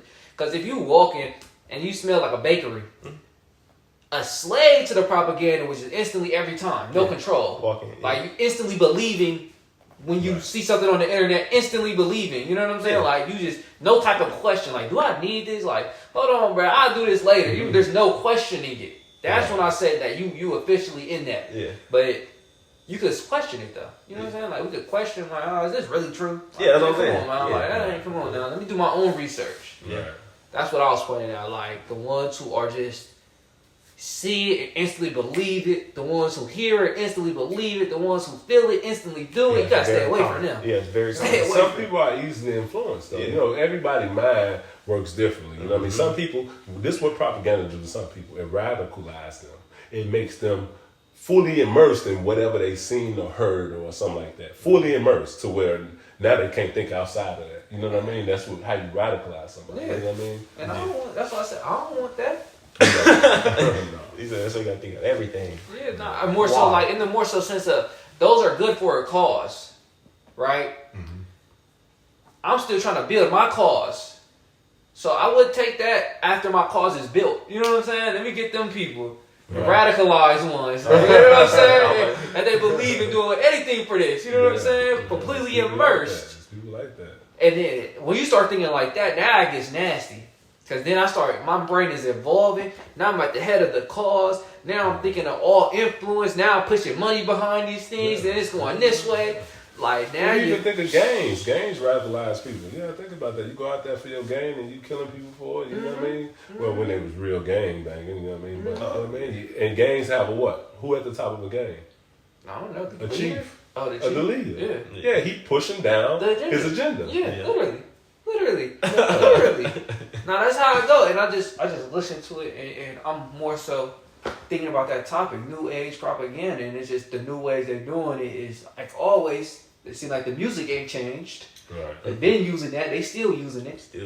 The social media is new, so that's like you gotta just question. You know what I'm saying? Question more. I would say. Yeah, you know what I'm saying? Because you're getting assaulted. Especially you got 10 plus hours on the Instagram. You do 2 hours of Instagram every day. They're literally constructing who your desired woman is, or what foods is good, what you should believe in as the country. Like you see how they push them Indian folk? Yeah. They was in my chat fighting for. He was fighting for his country. He said that is not all of India. He was fighting for his country. Fighting for his life in that chat. So you know what I'm saying? You gotta question everything. And so let me get back to it. You're hearing the music, that ain't changed. That's the same propaganda. The social media is new. TV, I think that's the same. Food, I feel like that's the same too. I feel like they pushed it a little more with the sugar. But I feel like that's the same. More addictive. Addictive. That's what I'm saying. More with the fast food. We're the fattest country in the world, so. Yeah. You know what I mean? Yeah, they've been pushing that out for a minute. Ooh, so since McDonald's, right? But then look at the fact. You fat. You allowed yourself to get fat. You start taking care of yourself. So now you have a lack of will. Propaganda is getting to you. Because you couldn't control yourself when you felt like you was on a decline. If you see it as a decline, losing. Over time, weight comes over time for most people. You know what I mean? And it's not so much you just let yourself go, because it gradually happens. You know what I mean? Now you don't from circumstances. Like you might have to eat on the go all the time. You know what I mean? And it's the circumstances now you're gaining weight. You could because you have a lower metabolism, or you're not moving as much, and you can't get the proper foods. You know what I mean? Sometimes it gradually happens. It's not like, oh, you pick it out every day. But once you notice it, people tend to not get back on it. Yeah, but like I say, circumstances. Some people, you know what I mean? They're hyper focused on their careers, or hyper focused on whatever they're doing, and by the time they notice it, they fat. So we back. What am I gonna say? Yeah, no, that's great. That blew my mind. This episode blew my mind in the sense of the discoveries on the real estate to credit, the propaganda, because it goes deep. Propaganda goes deep. And I said that allowing yourself to be physically unfit is what it is. People do that all the time. It happens all the time. All the time. Don't see no problem with it. Oh, some people don't see a problem with it. Some people, like he said, they just don't catch it. It gradually just happens. Oh, I wanted to ask you about that too. Do you feel like it's worth it to put your health completely on the back burner? No, because I don't feel like that, obviously, to put your health on the back burner, because your health is connected to your physical health is connected to your mental health. Yeah, no. That's why they say health as well. You know what I mean? So, exactly. So, it's not even, you only get one. You can always get another $1. Yeah, you can't get another body. You can't get another body. Not yet. Well, yeah, not yet. We was talking about that too. Not yet. You can't get another body, and you can't get another time. You can't get another second. Right. Yeah, no, you can't get no time back. Once it's past, every second is actually in the past. Yeah, no, you know what I mean? No, literally. No, literally. But some people, they, like you said, they get so focused on their career, they're missing birthdays. That person only got one birthday, or that person only got one, you know what I'm saying? And then you missing the one-time events because of the dollar. You don't come back at all. Yeah. Like, I see LeBron, he ain't missing it. He was at that game supporting his son, because that was a one-time stake. You know what I'm saying? Stockton, right? Yeah, Stockton. Or Sack was Sack? No, it was Stockton. They played Lincoln. They was at. They played Stockton team. Yeah, they played Stockton team, probably. Lincoln. Lincoln is in Stockton. Yeah, they played at the Sack. We played Lincoln before. They niggas dogged us. Oh, really? Oh, damn. Yeah, they always do wrong. Oh, really? Yeah. They had somebody raw on that team. I seen the little highlights. But yeah, no. So I believe that too. I believe that you shouldn't put it on your back burner. I was on the thought earlier in my life that I'm gonna put it on the back burner. I could just get back to it, but nah, stay with it. You know, it's not worth it. Slow down, big homie. Slow down, like you know what I'm saying. Take care. At least do 10 push-ups. Don't take that long. The thing about people don't care. Yeah. That's true. They don't care to live to 80 years old. Or some people just don't. I don't want to be next to them. I'm so serious, bro. Like, no. It's about always doing a little something to keep yourself as in good condition. The thing is, it's harder to go backwards and get back in shape and to get back physically and mentally well. Mm-hmm. If you do a little bit and keep yourself in shape more, it's easier. That route is easier. You know what I mean? A lot of people say, "Oh, it takes so much to get started," or "I don't have the motivation." But if you always had it, if you always kept it, then you kept your engine running. Exactly. You know what I'm saying? Trying to start a car that ain't started in years. Exactly. You gotta do extra stuff. Change batteries. Maybe hook it up to somebody else. Jump to their car. Yeah. So it's like it takes a lot more effort. And the reason why I say I don't want to be near them people who they don't have the foresight or the care for their own body. You know what I'm saying? They don't care about themselves. Why they gonna care about me? Right. And they don't have the foresight to see that this road they leading could potentially cause them to lose years of their life. Let's say you living like this, you know you about to get lung cancer. Everybody who smokes cigarettes, you know you finna get lung cancer, right? In 10 years, when you hit 50, you know your lungs probably gonna be right. You're gonna need a hole in your throat if you keep smoking like a pack or two a day. I don't know, like you know what I'm saying? I'm probably exaggerating it. I don't know if it's 50, y'all. Well, I probably exaggerated it, but you know it's gonna end the result like a lung cancer. Like they already proven that, and you still doing it. You showing a lack of care for your future. You think you gonna put my future? If like you know what I'm saying, you think you gonna think about my future? Yeah, that makes sense. I see what you're saying. That's what I'm meaning as. How you feel about that? Yeah, how you feel about that? It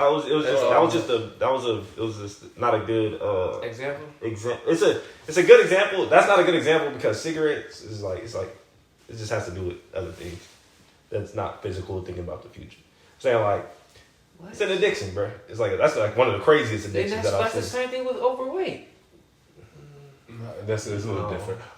Food is an addiction, 100%. Yeah, that's what I mean. But it's more of a unnoticeable addiction. You know what I mean? Cigarettes, you know, you smoking a cigarette, that's more of an addiction. Like, you know, I know I'm smoking. Food is essential. That's the difference. Food is essential to living. Yeah. So you have to put food in your body to live, to function. Yeah. You don't have to smoke a cigarette. Yeah. So that's the difference. Yeah. You know what I mean? So they both are addictive, but one you have to do every day, and one you don't never have to do. Yeah, I get it. Yeah, man. I was just saying. Well, I was saying that is because I just grew up around a whole lot of addicts, bro. A whole lot of addicts, my nigga.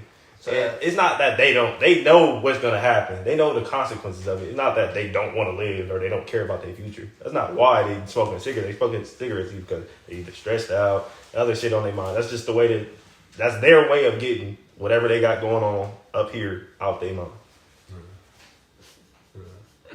You see what he's saying though? No, what he's trying to say is they not purposely like, okay, I'm finna die from this. They not like, oh, this finna hurt me. They just doing it because of whatever circumstances and whatever that addiction is. You know what I mean? They just driving them to do that. They not purposely like, okay, I mean, I know I'm going that ride. Exactly. It's like this. This is what humans do.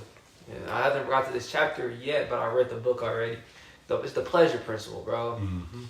Humans, I just read it too. We desire to stay close to pleasure and stay away from pain.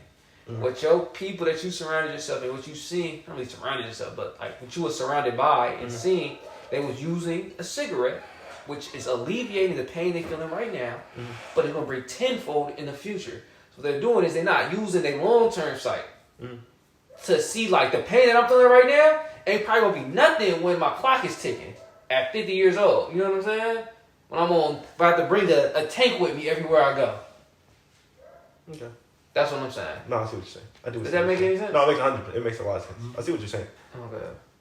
You said they're using. He's saying they're not thinking. They're not thinking. Yeah, they're not thinking short long term. term. Simple as that. They thinking short term. What do I have to say about that? Nothing. But I got nothing to say. I just rebounded that fact to mine, like, yeah, in terms of where I'm at, and based off of how you moving and how you treating your future. Yeah. You think if I'm talking to you about the future, you think you gonna care that much or things of that nature? No, I was thinking like some people don't want to live to 80 years old, 90 years old, 70 years old. Mm-hmm. Some people don't really care after 50. Mm-hmm. They say that. Yeah. I know a lot of That's people. just how they feel right now. That's why they're doing the things they're doing right now. Let me ask you, BC. As people gotten older that you know, in their 50s and 60s, and their clocks start ticking, do they still be talking like that? Like, I don't know, they could take me tomorrow. No, not really.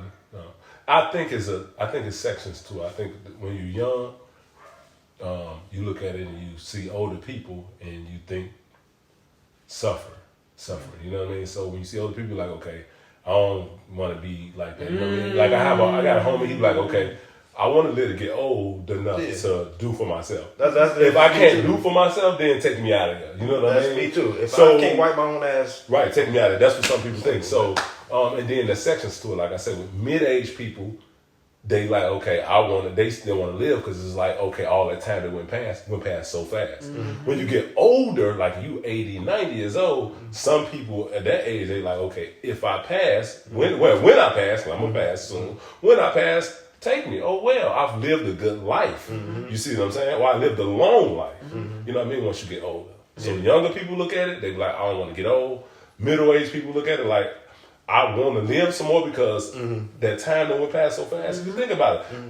Think about 10 years ago, just in your mind, how fast that was though. Now, at this point, it's like, damn, that was, it wasn't that long ago. I feel like one of people say, I was just 14. Yeah, no, right. I feel like an old head. Exactly. You see what I'm saying? So when you get middle age, it's like, man, that was, you know what I mean? I need to live some more. I need some more time. Middle age is 40, 50. Yeah. Right, exactly. So they like, man, I need more time. Yeah. Then you get old, you like, hey, just take me, whenever you take me, I lived a long life. Yeah. You know what I mean? Imagine waking up at 50, aching, terrible, lungs hurting, can't run because of what you did in your 20s. Roll up a wood. That happens all the time. Man, there you go. Say, hey, you're not. Alleviate that pain again. You're not. Absolutely. Yeah, man. That's I mean, I know, I got a big family, you know. And I got a lot of old people, a lot of those old people that was drinking beer for a long time. Like my granny just recently stopped drinking beer. Let me tell you this then, because my dad always say that. They always hit him with that. They wasn't raised in this society with the processed food. It wasn't. And the sugar. Oh, okay. And so the whole diet was completely different back then. Like he having it's an increased rate of kids getting born with, you know what I'm saying, disorders. That makes sense. And younger age getting certain symptoms that they I shouldn't wasn't even applying have. I wasn't applying that. I was more applying like just. I thought you said like they made it that far smoking and drinking. If that's what you meant. Yeah, and they keep doing it. Yeah, but I'm telling you, like, we probably won't make it that far because we got added bad things onto it. Oh. Are you thinking that this is how I think? Is that what you think? Is you just telling me that? No, you being my opponent, right? You being my antagonist. Yeah, like we going back and forth, trying to like find the better truth. Yeah. Obviously, the better truth is to be a healthy. You know what I'm saying? Or really just find the nuances in it. You know what it is? It's preference. Simple as that. If you want to live long, get healthy. If you don't, it all started though from who you. Like I said, I didn't want to be around them. Yeah. Right. Like they don't care to live long. I'm trying to live long. I probably shouldn't. You know what I'm saying? Our relationship already is not gonna make it. Obviously. That's funny. I like this stuff. That's funny. I ain't got nothing else to say about that topic. Nah, addicts is going. What you didn't really say nothing about that, BC. What was your topic or thoughts on what I said? Which part exactly? Really, if they not caring for their future, or if they're not caring for these certain things, I don't even want them around me. Yeah, that's that's to each his own thing. Cause I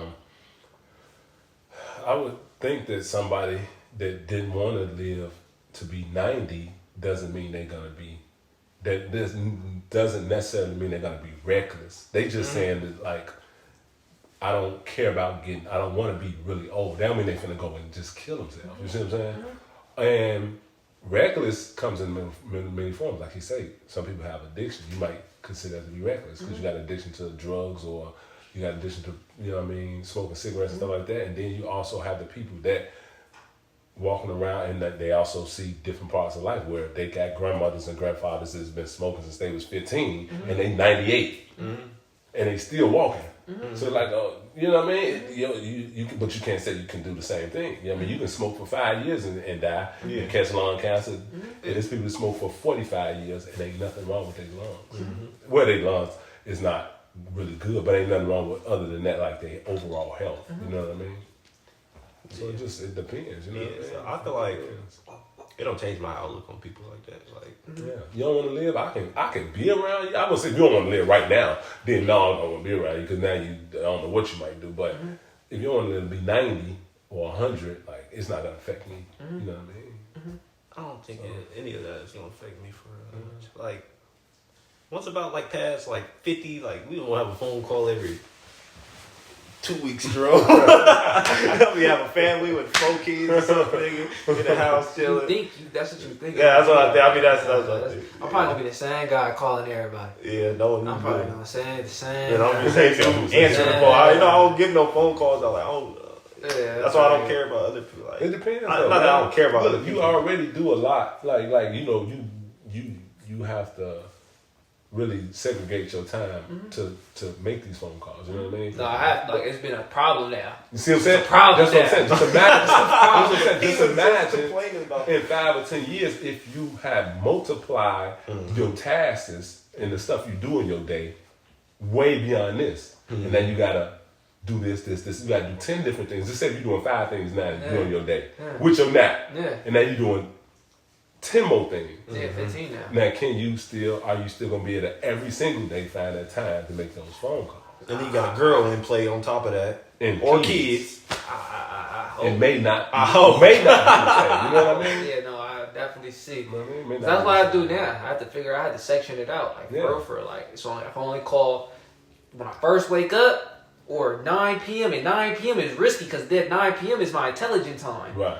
So, but if I call you during the day, I'm either talking to you, not getting work done. If I call you at 9 p.m., I'm not reading no book. I'm not listening to anything, nothing intelligent. We gonna talk for about an hour or two. Mind you, every call I have about an hour or two long.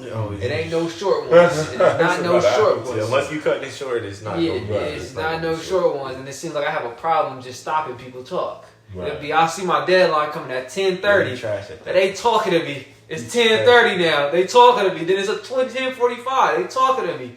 It seems like I have a hard problem time just saying I gotta go. So that's a real problem. Tapped into conversations. Yeah, that's a real problem for me now. I'm talking to too many people. Scale it back. Or talk to them on Friday, Saturday. Yeah, all day Friday, Saturday. All you gotta do is schedule it. All day. Call all them homies. Yeah. Friday, Saturday. Just call them Friday, Saturday. Like I said, Friday, Saturday, I'm gonna sit here in front of this TV and make 80 phone calls. Yeah, nah, literally. But we're gonna wrap it up right there. What do I have to say now? Appreciate you coming on. How you like this one? Man, you know, it's always a pleasure to be here. You know what I mean? Kicking it with y'all, that's for one. Y'all my boys, you know what I mean? Like out here in Cali, you know what I mean? So, God, you know, it's good for me. Yeah, no, tough. How'd you like the first one? You can tell the camera. You told me. Oh, yeah, of course. I like the first one was real good. I like what y'all doing, you know. I like to come back, whatever. Yeah, it does. I'll come back. Next time I come back, I got a few subjects I'm going to bring, to the light. Oh, okay, for the people, he said you're going to bring some topics next time. Juicy stuff, you know what I mean? Yeah, some topics next time. Stuff I done seen, you know what I mean, on the road in these different states. I bet. Like you seen a lot of stuff out there, so, Yeah, I appreciate it. You always come dropping gems, you know what I'm saying? Dropping straight gems, like right there, you know what I'm saying? But it's episode 15. Make sure to like and subscribe. Anything you guys say there before we cut it off? Episode 15. Appreciate y'all. All right, then. Peace. Body by BC22. Follow me, y'all. Yep. Body by BC. He gonna be tagging all that shit. All this shit.